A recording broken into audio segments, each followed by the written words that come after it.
അങ്ങനെ ബാംഗ്ലൂർ അന്ന് രാത്രി ഞങ്ങൾ മെക്സിക്കൻ ഷവർമേട്ടോ തിന്നത്. നല്ല സ്പൈസി ആയതുകൊണ്ട് തന്നെ നല്ല ടേസ്റ്റ് ഉണ്ടായി. എനിക്ക് ഭയങ്കര ഇഷ്ടമായിട്ടത്. പിന്നെ ഇവിടെ ഇടയ്ക്ക് പറയലുണ്ട് ഇവിടെ ഒരു ഐസ്ക്രീം ഉണ്ട്, നല്ല അടിപൊളിയാണ്, എന്നാൽ പിന്നെ അതും കൂടെ ട്രൈ ചെയ്യാമെന്ന് വിചാരിച്ചിട്ടോ. കാരണം ഇനിയിപ്പോൾ ഇങ്ങോട്ട് വരുമൊന്നുമില്ലല്ലോ, സംഭവം നല്ല ടേസ്റ്റ് ഉണ്ടായിരുന്നു കേട്ടോ.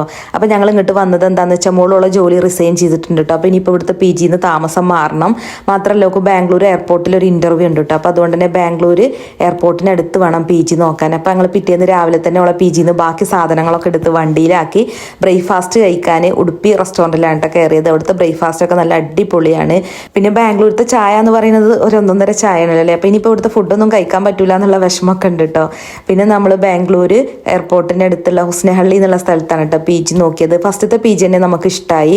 അപ്പോൾ പിന്നെ ഞങ്ങൾ ആ PG തന്നെ എടുത്തു കേട്ടോ. മാത്രമല്ല ഇവിടുന്ന് എയർപോർട്ടിലേക്ക് 15 മിനിറ്റ് ദൂരേ ഉള്ളൂ. 3 ദിവസം കഴിഞ്ഞൊക്കെ എയർപോർട്ടിൽ ഇൻ്റർവ്യൂ ആണ് കേട്ടോ, ഗ്രൗണ്ട് ക്രൂവിൻ്റെ. അപ്പോൾ അത് കിട്ടുന്നുള്ളൊരു വിശ്വാസത്തിലാണ് നമ്മൾ ഈ റിസ്ക് ഒക്കെ എടുക്കുന്നത് കേട്ടോ. പിന്നെ ഞങ്ങൾ സാധനങ്ങളൊക്കെ PG വെച്ചിട്ട് ലഞ്ച് കഴിക്കാൻ പോയിട്ടോ. പിന്നെ ഉണ്ടല്ലോ മോളും ആദ്യമായിട്ടാണ് കേട്ടോ ഗ്രൗണ്ട് ക്രൂവിൻ്റെ ഇൻ്റർവ്യൂ അറ്റൻഡ് ചെയ്യണത്. അങ്ങനെ ലഞ്ചൊക്കെ കഴിച്ചിട്ട് പിന്നെ ഓളെ PG ഞങ്ങൾ തിരിച്ച് നാട്ടിൽ തന്നെ പോന്നു കേട്ടോ. അപ്പോൾ മാഷാ അല്ലാ അൽഹംദുലില്ലാ ഓളെ ഇൻ്റർവ്യൂ കഴിഞ്ഞ് ഓൾക്ക് ജോബ് കിട്ടിയിട്ടുണ്ട് കേട്ടോ.